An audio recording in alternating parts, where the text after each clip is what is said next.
Olá pessoal, boa tarde. Eu sou o Carlos Favacho, sou professor de microbiologia de vocês e na aula de hoje a gente vai falar um pouquinho sobre a introdução sobre a microbiologia. A gente vai entender um pouquinho quem são esses micro-organismos, como foi que ela surgiu.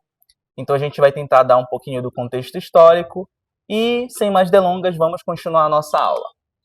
Então a gente começa a nossa aula com essa perguntinha aqui de o porquê estudar a microbiologia. A microbiologia, bem como os micro-organismos, eles estão intimamente relacionados com o nosso cotidiano.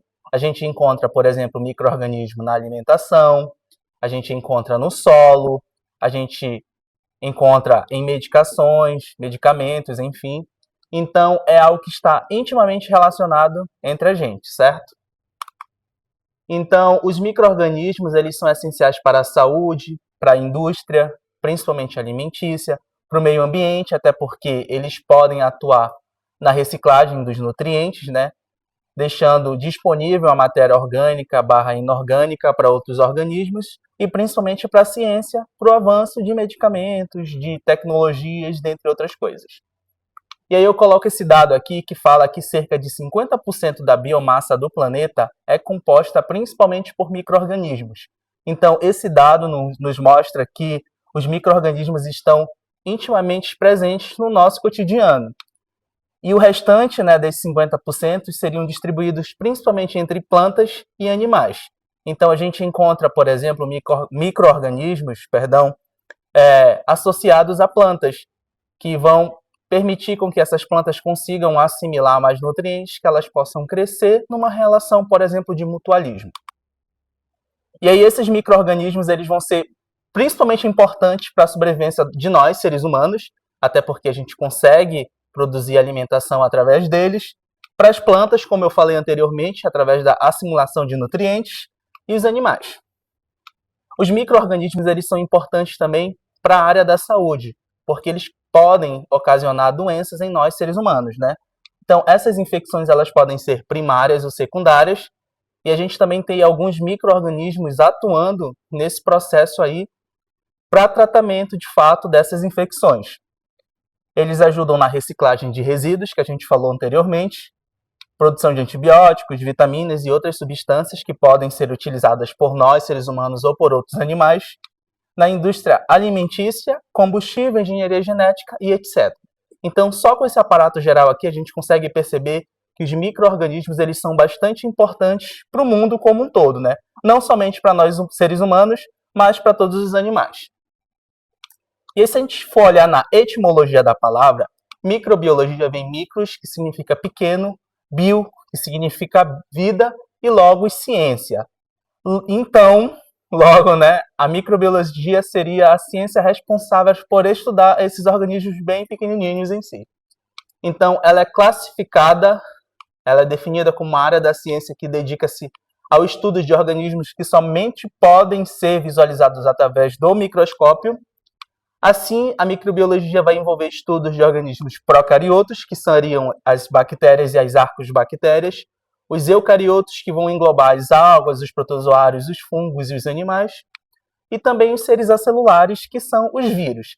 Existe um debate aí se os vírus são seres vivos ou não, porque eles não são dotados de célula, mas isso daí é uma discussão para uma próxima aula.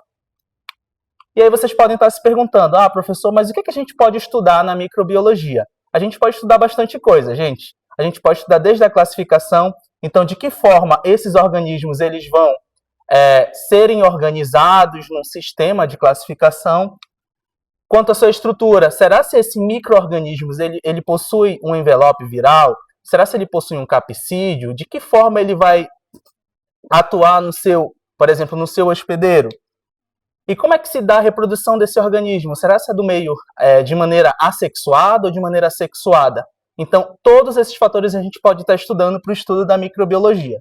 Além de que a hereditariedade, como é que esse micro-organismo, como é que esse vírus consegue transmitir material genético para outro ser vivo, né? Para outro indivíduo da mesma espécie, por exemplo. As atividades bioquímicas, então, de que modo esse micro-organismo consegue infectar o seu hospedeiro? Quais são os mecanismos de ação do sistema imune que ele consegue ativar e esse tipo de coisa, né? Evasão do sistema imune em si. De que forma eles se nutrem? Será que ele consegue produzir o seu próprio alimento? Ou ele precisa de uma outra fonte de energia para conseguir se alimentar? Então, todas essas características vão ser muito importantes no estudo da microbiologia. Como se dá as relações ecológicas desses organismos com outros organismos? Então, a gente tem as famosas relações ecológicas. Será que é uma relação onde ambas as partes se beneficiam? Seria um mutualismo? Seria um comensalismo, onde só uma parte se beneficia e a outra não? Então, todos esses fatores eles são levados em consideração no estudo da microbiologia, tá bem? Aí vocês podem estar se perguntando, tá, mas quando na linha do tempo surgiu o estudo da microbiologia? Então, eu fiz aqui um aparato histórico para tentar mostrar para vocês que antes do século XVIII, as pessoas atribuíam as características das doenças a uma maldição divina. Então, acreditava-se que seria Deus punindo a pessoa de determinada mazela, né? E a gente tem essas teorias dos miasmas, que seriam dos vapores ou os venenos. O que seriam isso? Basicamente, você está lá na frente da sua casa, bate, sei lá, um ventozinho em você, você ficou doente, foi por conta de uma maldição divina. Então, essa seria a teoria dos miasmas, propriamente dita. Então, simplesmente um mau cheiro que você acabou sentindo, cheirando, que fez com que você ficasse doente, né? E aí o ar ele vem como meio de transmissão de fato. Então, a gente sabe hoje em dia que o ar ele é um importante fator porque ele consegue transportar micro-organismos. Pode ser um esporo de um fungo, pode ser uma partícula viral. Então, basicamente tem esse entrave aí, né? Mas aí a microbiologia ela vem antes do século XVIII com esse pressuposto aqui de ser uma maldição divina. Mas aí vocês podem estar se perguntando, tá, professor, mas quem são esses micro-organismos que você está falando desde o início da aula, né? Então eu listei aqui alguns para a gente conseguir visualizar bem rapidamente. As bactérias, então a gente coloca aqui como organismos procariotos. A gente tem cianobactérias, as cianobactérias dentro do reino Monera, elas conseguem fazer a sua própria fotossíntese. Nós temos os fungos, né? Os fungos eles são bastante utilizados na alimentação de humanos e de outros animais, causam doenças também, inclusive. Os protozoários, que podem causar doenças não somente em nós humanos, mas em outros animais. E as algas, que são organismos fotossintetizantes, conseguem produzir seu próprio alimento. E aqui também tem as plantas juntas. Aí você pode estar se perguntando, ah, mas e os vírus? Por que os vírus não estão nessa representação? Porque existem algumas divergências de alguns autores que consideram os vírus como seres vivos e outros não. E aí, nessa representação aqui, eles não representaram os vírus como um ser vivo. Mas aí você pode estar se perguntando, quem foi o primeiro pesquisador, quem foi o primeiro cientista que conseguiu enxergar um micro-organismo? A gente vem aqui a datação, né, de Antônio van Leeuwenhoek, onde ele criou basicamente um microscópio monofocal, que ele possuía uma lente bem pequenininha, e esse microscópio tinha a capacidade de aumentar de 200 a 300 vezes o tamanho, sei lá, de um micro-organismo que ele conseguia visualizar. Então, basicamente, ele precisava desse equipamento aproximar bem próximo do olho para ele conseguir enxergar, de fato, o objeto de interesse de estudo dele, que seriam os micro-organismos. E aí eu coloco como um tópico o mundo invisível, né? Porque antes a gente não conseguia enxergar esses organismos. E aí o Leeuwenhoek, ele é considerado o fundador da microbiologia, e essas observações que ele fez através desse seu microscópio, elas foram relatadas à Sociedade Real de Londres, onde ele observou e descreveu os micro-organismos que eram bem pequenininhos, que ele denomina com esse termo aqui. E aí, como é que ele conseguia, né, esses exemplares, esses micro-organismos que ele estudava? Através de coleta de água, principalmente da chuva, de lagoas e fezes humanas. Então, ele analisava esse material, conseguia fazer essas observações e conseguia enxergar, né, esses micro-organismos. E aí, esse rapaz aqui, ele foi importantíssimo porque ele criou as bases dos estudos científicos, principalmente da microscopia. Então, foi através dele que a gente conseguiu avançar, né, nessa ciência da microscopia que a gente tem hoje em dia.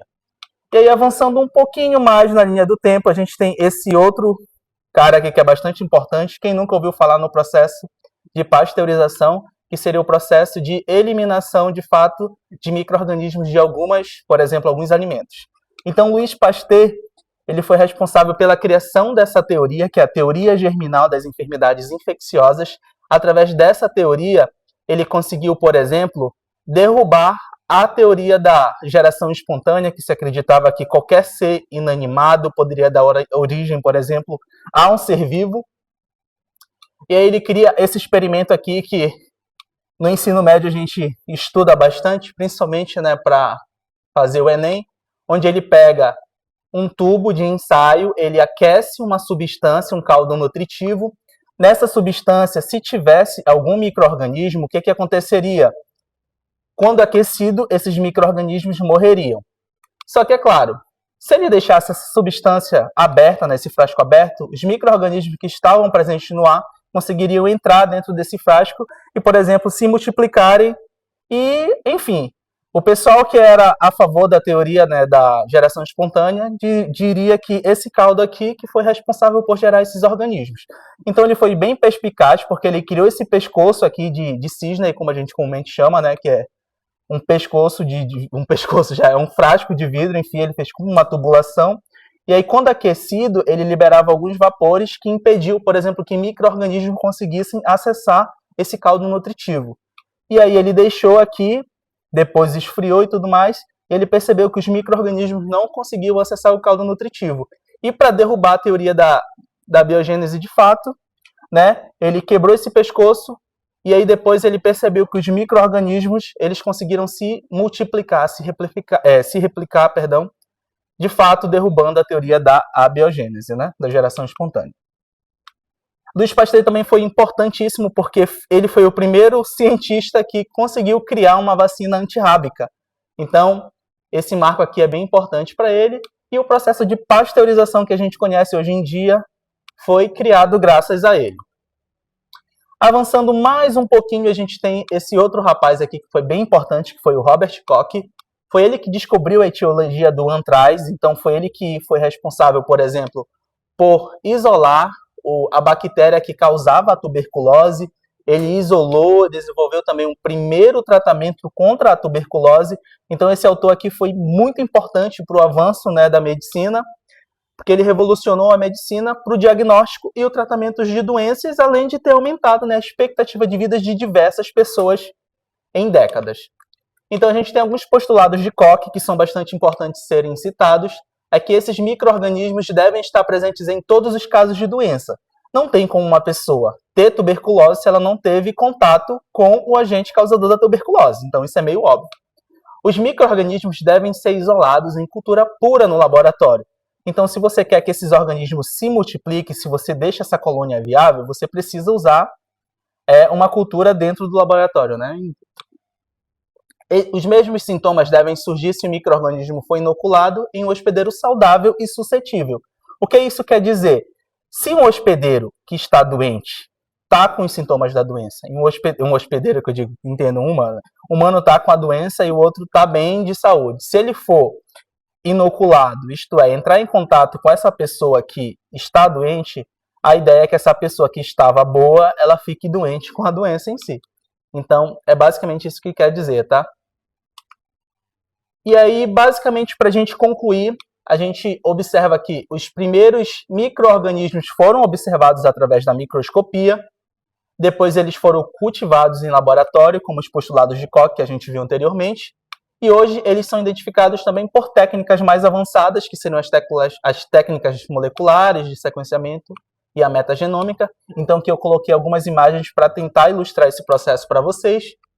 Só que esse carinha aqui ele foi muito importante também para os estudos, tanto da taxonomia quanto os estudos da microbiologia.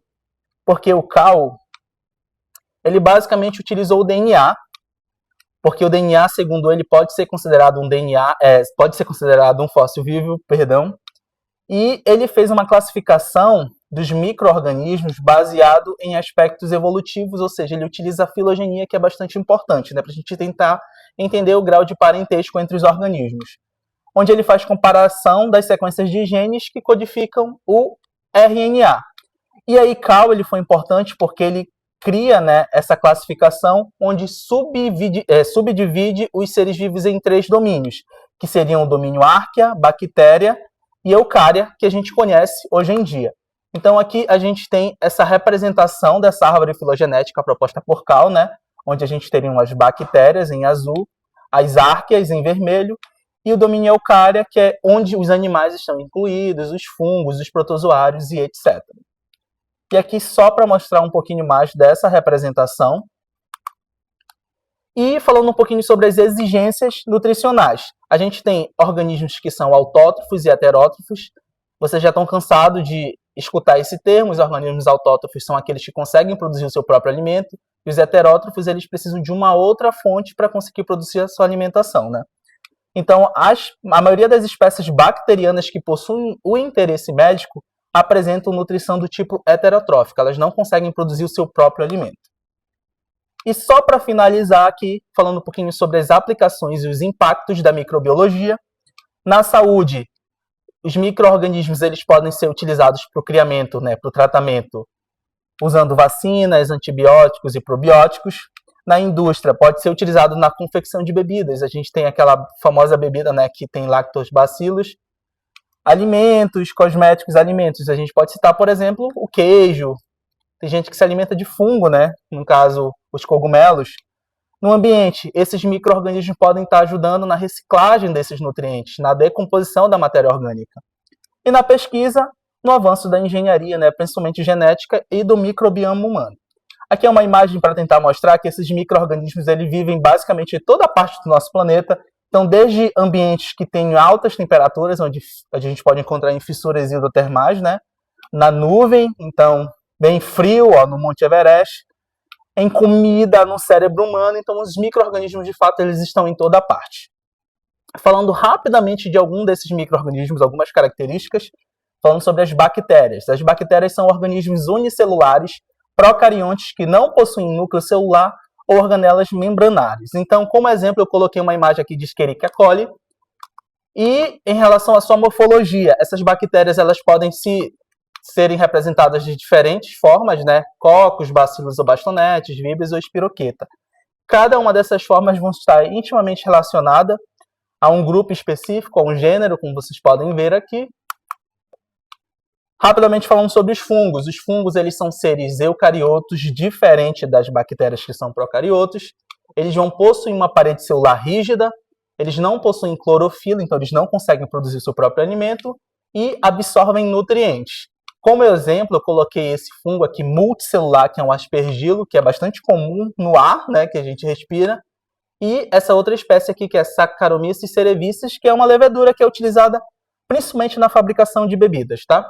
Então, a gente tem um fungo multicelular, que é filamentoso, e um fungo unicelular, que é uma levedura, né? Esses fungos popularmente são conhecidos como mofos. Para finalizar, falar rapidamente sobre os vírus.